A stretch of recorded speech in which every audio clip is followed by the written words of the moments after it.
sommes ce matin, dimanche 4 décembre 2022. À cette date de dimanche 4 décembre 2022, nous avons comme thème « Est-il possible à un chrétien de pratiquer la Bible à la virgule ?» Et ça, c'est une question qui est au niveau de tout le monde. Est-ce que dans ce monde-là, actuellement, il est possible à un chrétien de pratiquer la Bible à la virgule, c'est-à-dire le contenu complet de la Bible comme l'enseigne la Bible? Et c'est une question importante. L'homme peut se réconcilier avec Dieu par sa conversion. Parce que lorsqu'un homme se convertit, déjà, il sort de là où il était et il se réconcilie avec Dieu. Il revient à Dieu de nouveau. Il peut se réconcilier avec Dieu par la conversion, la prière et la repentance sincère. Parce que c'est ça qui amène véritablement l'homme à Dieu. Mais en réalité, ce n'est facile pour personne de pratiquer la Bible à la virgule, étant dans ce monde corrompu où toutes sortes de péchés existent avec une forte influence sur l'humanité. Ça veut dire qu'il y a défaillance.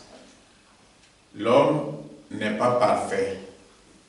Il y a l'imparfait et il y a l'injustice dans la vie de l'homme.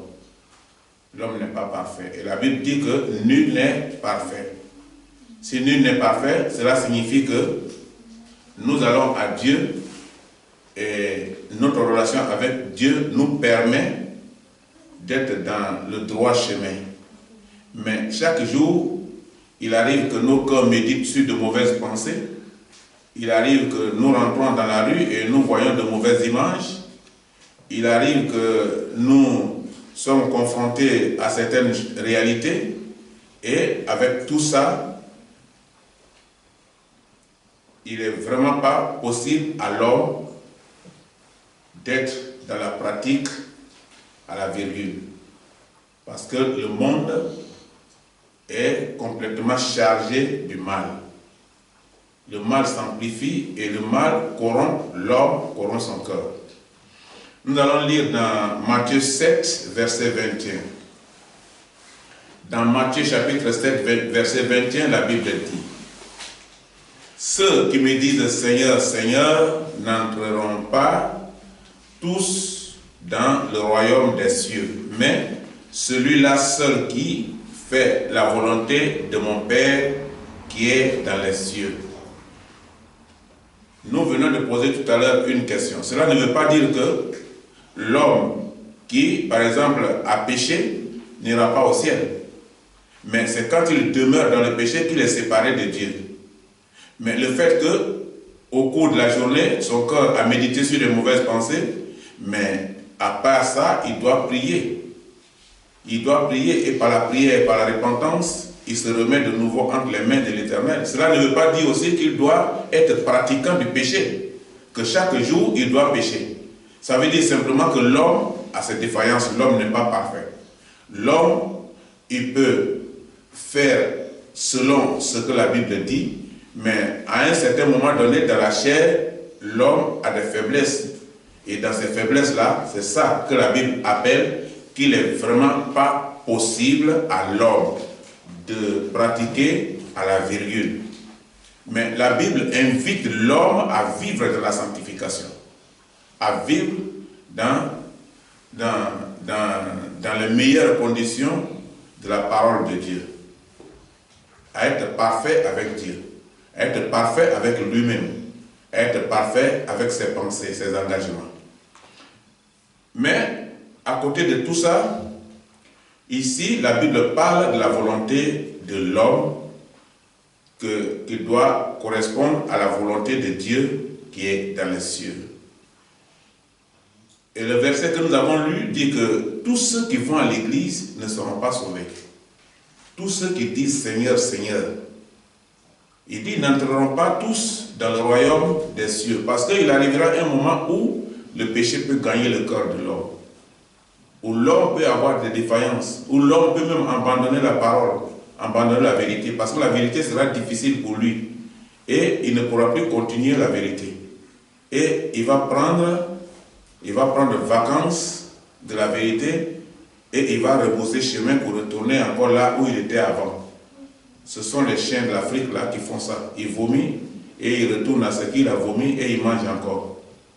Et on dit que quand quelqu'un retourne là d'où il était, il retourne aux choses auxquelles il avait vomi et il est revenu à Dieu. Donc, il retourne dans ses anciennes habitudes, dans le péché. Dans ce cas-là, il est un pratiquant de péché. Et ici, quand la Bible parle de la volonté de Dieu, il dit la volonté de Dieu, c'est en acceptant, la volonté de Dieu, c'est en acceptant de nous engager à suivre le Seigneur Jésus-Christ. Dans ce cas, nous faisons la volonté de Dieu. Quand on s'engage à suivre la volonté, à suivre le Seigneur Jésus-Christ, déjà la volonté de Dieu commence dans notre vie. Ça, ce sont les premiers pas de l'homme. Et après, l'homme doit progresser, il doit prospérer dans son engagement. Parce que notre engagement nous fera l'expérience des épreuves. Et que nous allons traverser, mais avec le secours du Seigneur Jésus-Christ. C'est quand on a le secours du Seigneur Jésus-Christ qu'on traverse les épreuves, qu'on surmonte le péché, qu'on devient fort dans la foi et qu'on s'édifie chaque jour, que la Bible devient indispensable pour nous, devient un livre qui ne se sépare pas de nos yeux, qui ne se sépare pas de notre bouche, qui ne se sépare pas de notre cœur. Parce que nous aurons le secours de Jésus-Christ lui-même. Quand nous sommes engagés véritablement, quand nous l'avons accepté, quand nous acceptons de pratiquer, et que maintenant, dans ces pratiques-là, il y a des tentations, nous arrivons à surmonter ces tentations et nous continuons de suivre le Seigneur. L'engagement signifie que nous aimons et nous aimerons toujours Dieu et notre prochain comme nous-mêmes. Quand la Bible dit que nous aimerons notre prochain comme nous-mêmes, ça veut dire que nous devons avoir de l'amour pour notre entourage, pour des gens qui vivent auprès de nous et qui sont comme nous. Cela veut dire, d'une part, que nos actes reflèteront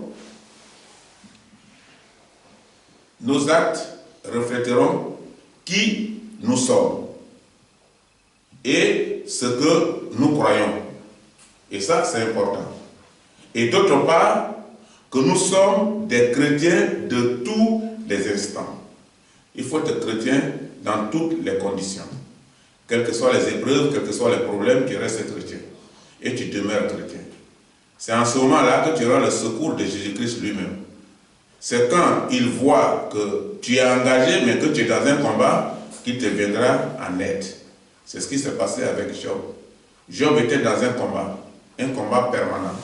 Parce que ce qui est arrivé à Job est horrible, est difficile, est grave. Mais Job est resté sur sa position. Il est resté dans la foi, il était rattaché à Dieu et il était engagé véritablement. C'est en ce moment que Dieu lui a tendu la main. Dieu le surveillait, Dieu le regardait. Et parce que quand certaines personnes ils sont bien posées, c'est en ce moment-là qu'ils aiment Dieu. Mais quand les problèmes commencent dans leur vie, alors c'est en ce moment qu'ils abandonnent Dieu, qu'ils cherchent un autre Dieu ailleurs. Job n'a pas cherché un autre Dieu ailleurs. C'est ça que la Bible appelle l'engagement et qu'il appelle que nous sommes des chrétiens de tous les instants, des chrétiens de tous les jours, de tous les moments, quel que soit le lieu où nous sommes, le lieu où nous nous trouvons, ou alors quelles que soient les conditions dans lesquelles nous nous trouvons, meilleur ou pire. Et que nous suivons la voie que le Seigneur Jésus-Christ veut nous amener à suivre. Et où est-ce que Jésus veut nous amener? Jésus veut nous amener à la voie du ciel. Il dit ceux qui vont rentrer dans le royaume des cieux seront ceux qui vont pratiquer la vérité. Seront ceux qui feront la volonté de son Père qui est assis dans les cieux. C'est la voie, c'est cette voie-là que Jésus voudrait nous envoyer et qu'il veut encore nous envoyer et qu'il nous envoie toujours. Donc la Bible est un livre de vie. Quand la parole dit que ceux qui vont rentrer au ciel là, dans le royaume des cieux, sont ceux qui pratiquent la parole de Dieu et qu'ils sont sur la voie normale, alors la Bible nous amène à comprendre que la Bible est un livre de vie, un livre de puissance et de potentiel. Et c'est très important. Le livre surnaturel continue à changer les vies. Ce livre-là n'est pas comme un livre de géographie, un livre d'histoire, qu'on l'abandonne à chaque étape de la classe d'études. Quand nous sommes dans une classe, nous avons l'histoire qui correspond à cette classe pour que nous comprenions l'histoire qui nous sera enseignée. Mais quand nous dépassons cette classe, alors nous affrontons encore une autre histoire qui sont au niveau de cette classe. Et au fur et à mesure, nous cultivons et nous comprenons mieux ce que c'est qu'une histoire en général. Et notre connaissance s'agrandit. Donc ici, c'est ce que la Bible veut nous faire comprendre. Donc ça continue de changer les vies, mais depuis un certain temps, les infidèles essaient de refuter et de rejeter ce livre, le livre qu'est la Bible. Beaucoup n'aiment pas ce livre parce qu'ils n'ont pas lu. Beaucoup, on ne leur permet pas de lire. Beaucoup n'aiment pas aussi parce que c'est un livre qui contraint l'homme à abandonner beaucoup de choses et à être honnête avec lui-même et avec les autres, avec Dieu. Donc, dans le verset que nous avons lu tout à l'heure, il y a l'ordre de faire la volonté de Dieu. Jésus a donné un ordre. Il dit que pour rentrer au ciel, il faut faire la volonté de Dieu, de son Père qui est assis dans les cieux. Donc, c'est un ordre. Sans que tu ne pratiques pas cet ordre-là, tu ne rentreras pas au ciel. Et pour que tu rentres au ciel, il faut que tu sois dans cette pratique de la volonté de Dieu pour rentrer au ciel. Parce que croire seulement en Jésus-Christ ne suffit pas.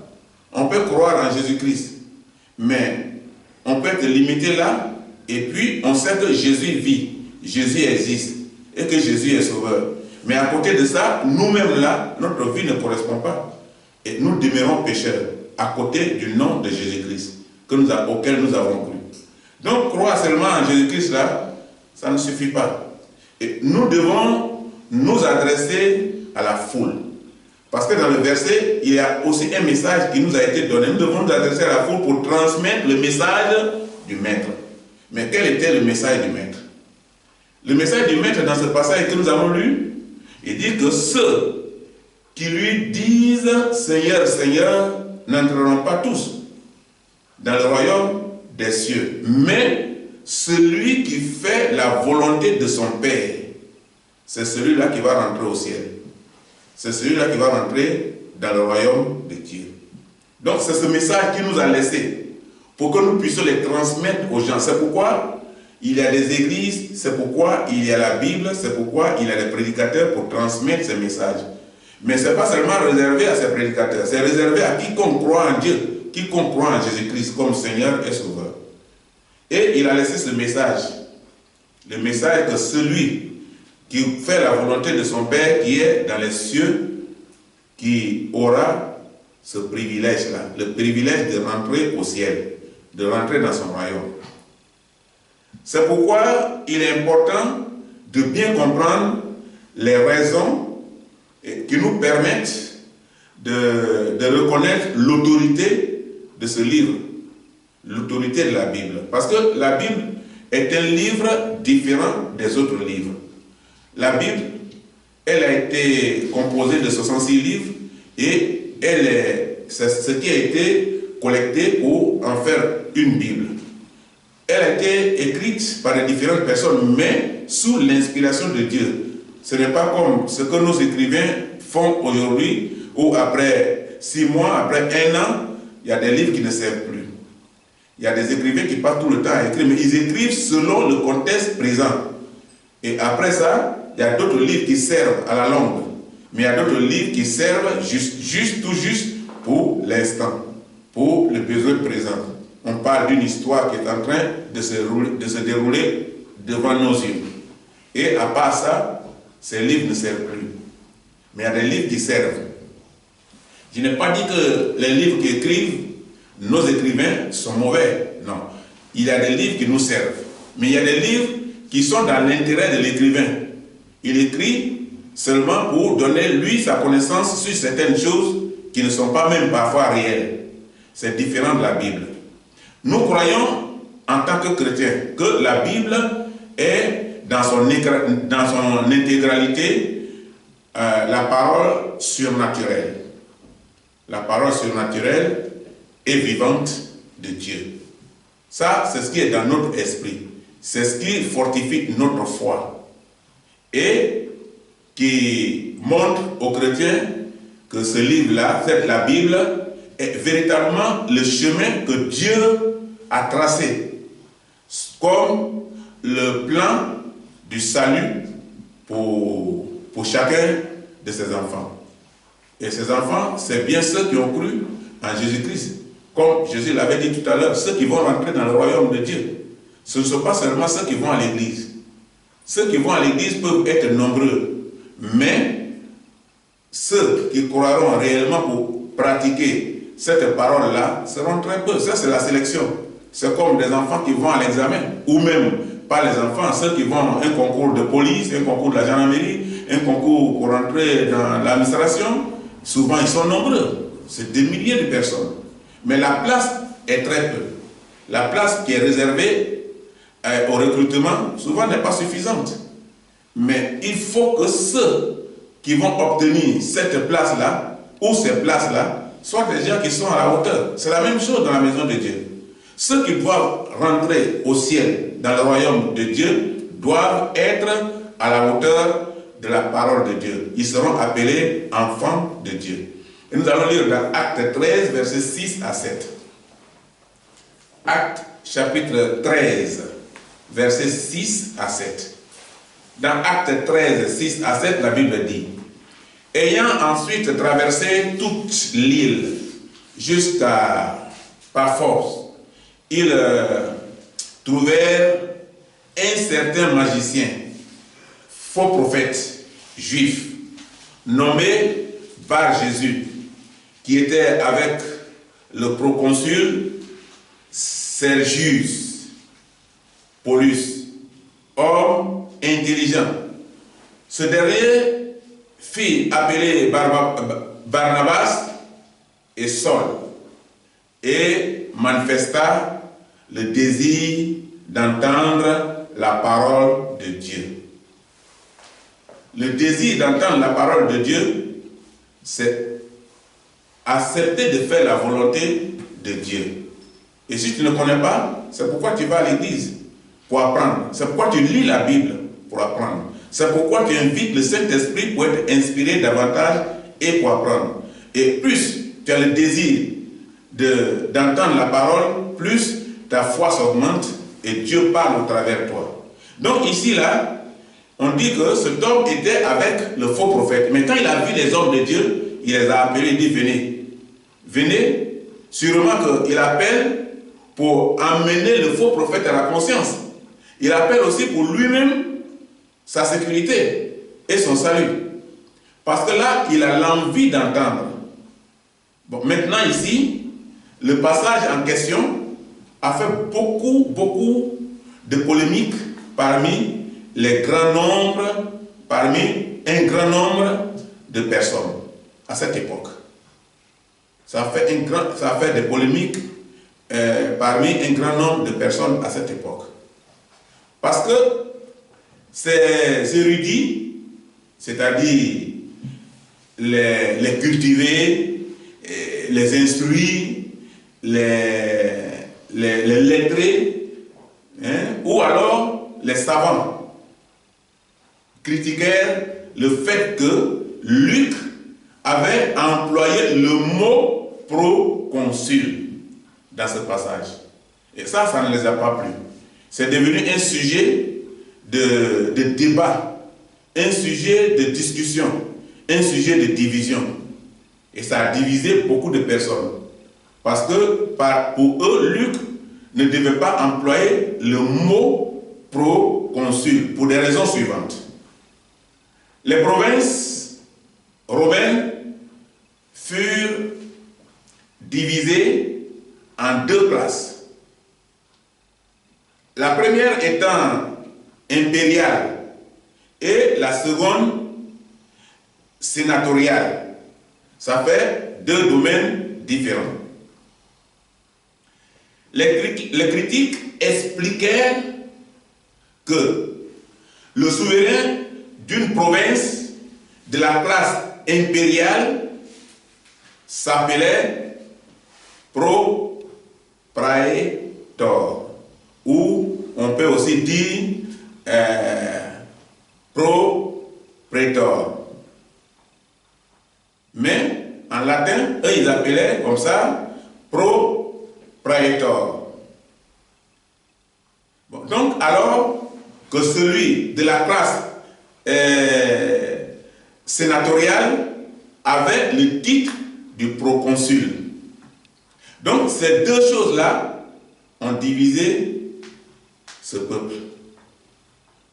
Parce que tous les intellectuels, les savants, tous ceux qui avaient une connaissance, chacun donnait ses idées, c'est devenu un sujet de division. Mais un peu plus loin, il y a aussi ce qu'on appelle l'exactitude scientifique. Ça va les conduire là. Sur l'exactitude scientifique.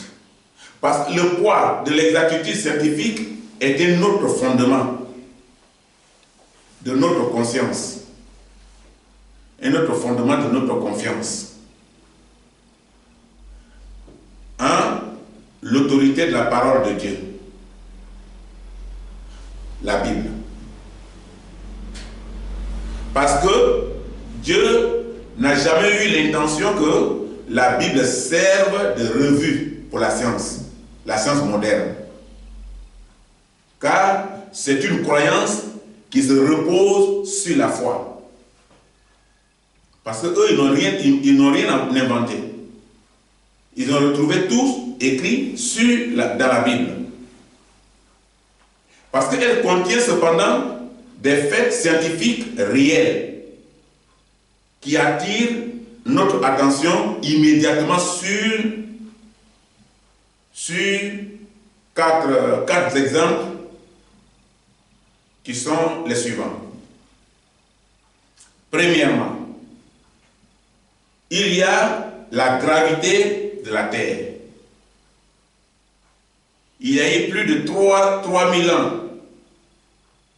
Et le patriote Job dit, en parlant de Dieu, il étend le septentrion sur le vide. Il suspend la terre sur le néant. On le trouve dans Job 26, verset 7. Maintenant, nous continuons pour mieux comprendre.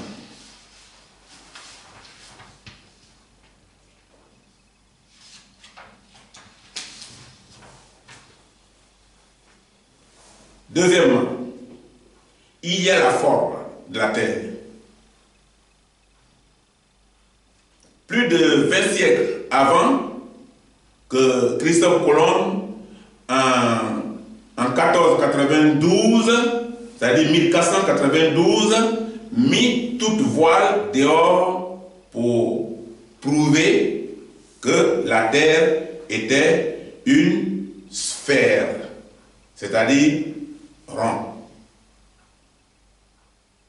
Et le prophète Ésaïe, vivant approximativement 760 avant Jésus-Christ, écrivit une terre sphère.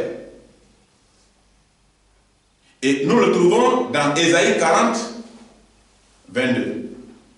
Dans Ésaïe 40, 22, la Bible dit, c'est lui qui est assis au-dessus du cercle de la terre. Et ceux qui l'habitent sont comme des sauterelles.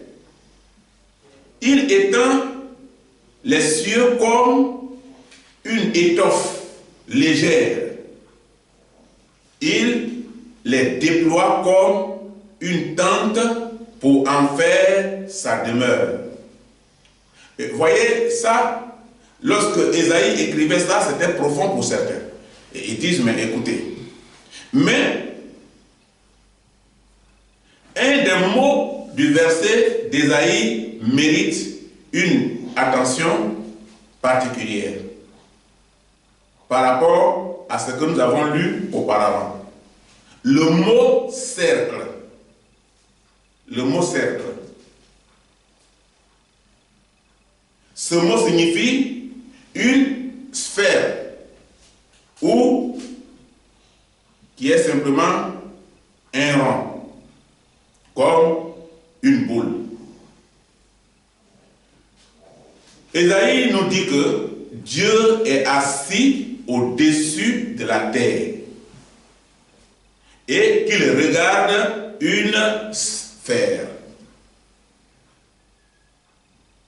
Ésaïe ayant écrit ces mots plus de 22 siècles avant que Christophe Colomb ne partit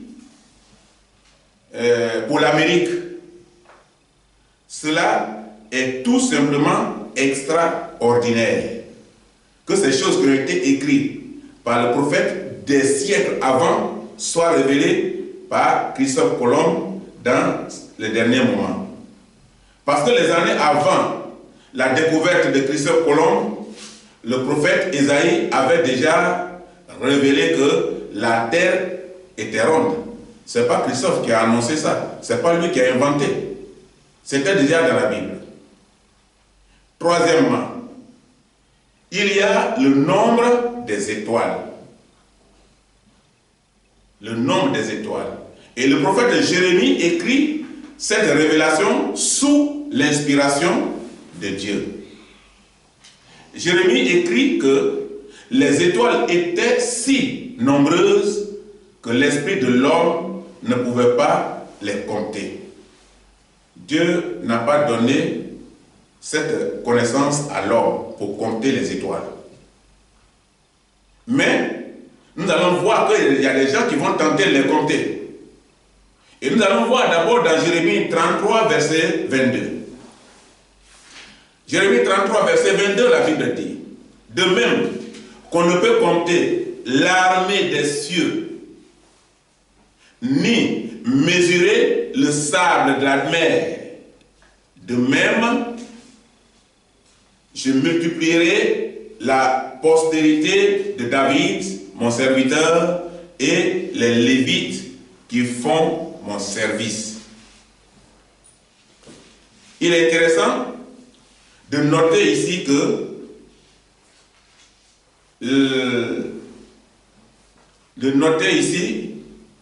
que d'éminents scientifiques des générations ultérieures ainsi que ceux de la génération présente tentaient effectivement de compter les étoiles. Mais ils ne connaissent pas le chiffre exact. Ils donnent à peu près, parce qu'aujourd'hui, les astrologues estiment qu'il y a peut-être plus de 100 millions de galaxies différentes. Mais c'est une estimation. Et notre galaxie de Voie lactée, en étant une seule, chacune contenant dans les 300 milliards d'étoiles selon eux. Mais Ils ne pourront donc avoir aucune idée du nombre. Donc, ils font une supposition, ce qui n'est pas exact. Maintenant, la Bible dit qu'on ne peut compter l'armée des cieux. C'est de ça que la Bible parle. Et ça, c'est écrit il y a longtemps de cela, par les serviteurs de Dieu. Ce que Dieu avait révélé déjà à ses serviteurs. On ne peut compter l'armée des cieux. Et de plus, beaucoup de scientifiques prétendent que dans les étendues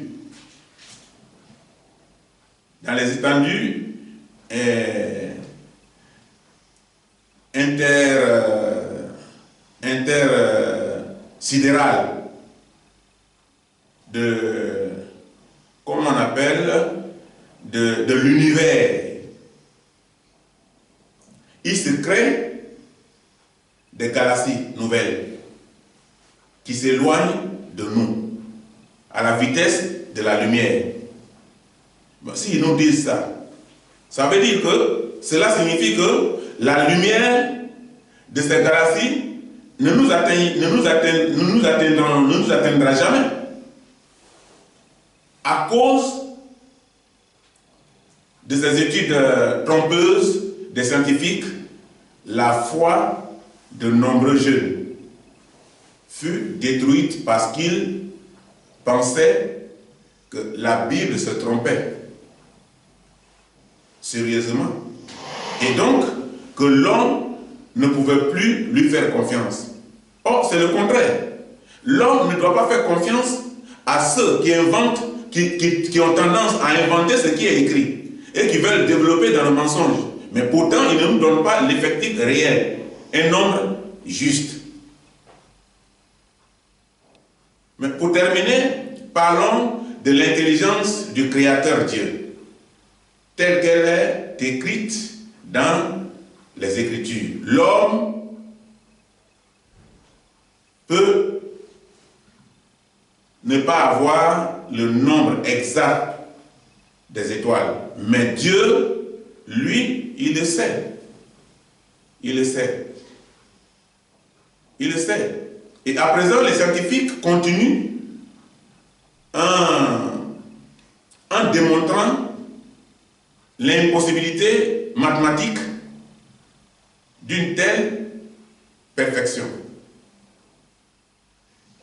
Dans Psaume 14, donc Psaume 147, verset 4. Psaume 147, verset 4, la Bible dit: il compte le nombre des étoiles. Il leur donne à toutes des noms. La Bible parle de Dieu. Dieu les connaît. Les scientifiques ne peuvent pas les connaître parce que Dieu n'a pas révélé cette connaissance-là, n'a pas donné aux hommes. Mais si Dieu donnait par exemple ça aux hommes, c'est combien de dictionnaires on allait avoir dans ce monde pour pouvoir nous déterminer ces choses? C'est combien de livres qui allaient nous écrire ça? Mais Dieu n'a pas donné cette connaissance à l'homme de compter ce qui est dans les cieux, de compter les étoiles. Mais l'homme tente de le faire. Et l'homme n'arrive pas parce que l'homme n'a pas cette compétence. Mais la Bible dit que Dieu les nomme, il les connaît et il connaît chacune des lumières. Il connaît chaque étoile et il connaît son nom. La divinité de Dieu est incontestable. La Bible est véritablement un livre doté de l'autorité de Dieu qu'il faut respecter. C'est un livre respectable, il faut respecter. Souvent on voit des gens qui, quand il y a des manifestations, ils ont la Bible, ils jouent avec, comme ce qui s'est passé à l'époque en Côte d'Ivoire, au temps de la guerre en 2011. La Bible devient un jeu, les gens ont ça partout, les kaolais, la Bible devient comme des gris-gris, des fétiches. Et Dieu à l'époque, si c'était à l'époque où nous n'étions pas sous la grâce, Dieu allait exterminer tout ça. Parce qu'ils sont en train de blasphémer. Ça, ce sont les blasphèmes. La Bible doit être respectée. C'est la parole de Dieu. Et la Bible est un livre qui change des vies. Elle est créée pour ça, pour changer les vies, les mentalités, pour amener l'homme à un changement, pour mettre l'homme en règle avec Dieu. Elle change les vies. Elle est la vérité éternelle. Elle est incontournable. Elle est incontournable. Mais elle est uniquement réservée à ceux qui la lisent et la mettent en pratique. Donc, ça nous concerne. Tous ceux qui ont accepté de lire la Bible doivent pratiquer la Bible, mais doivent la respecter. C'est un livre qui doit être respecté. Et c'est ce que Jésus a dit dans le verset que nous avons lu au commencement. Que tous ceux qui diront Seigneur, Seigneur ne sont pas tous ceux-là qui vont aller au ciel. Mais c'est celui qui va pratiquer, faire la volonté de son Père. C'est la volonté de son Père, c'est là que nous terminons ici comme respecter la Bible, respecter la parole de son Père, respecter la volonté de Dieu. C'est ce que la Bible nous conseille. Et nous allons conclure là. Et en conclusion, un homme qui se prive de la Bible se prive du meilleur de ce qu'il y a au monde. À part ça, il n'y a pas d'autre livre meilleur que ça. Nous pouvons le constater. Nous pouvons lire des livres qui enseignent dent pour dent, œil pour œil. Nous avons eu l'occasion peut-être de lire des livres qui enseignent les assassinats, les vengeances, la mort d'autrui. Mais ce livre enseigne le contraire, l'amour, la volonté de Dieu. Et la volonté de Dieu n'est pas par rapport à la destruction de la vie humaine. C'est pour amener l'homme à comprendre, l'homme à se rectifier, l'homme à s'engager et l'homme à faire la volonté de Dieu. C'est là aujourd'hui que nous allons nous arrêter. Faisons la volonté de Dieu pour avoir une place, pour ne pas rater le privilège que nous avons pour rentrer au ciel. Que Dieu nous bénisse.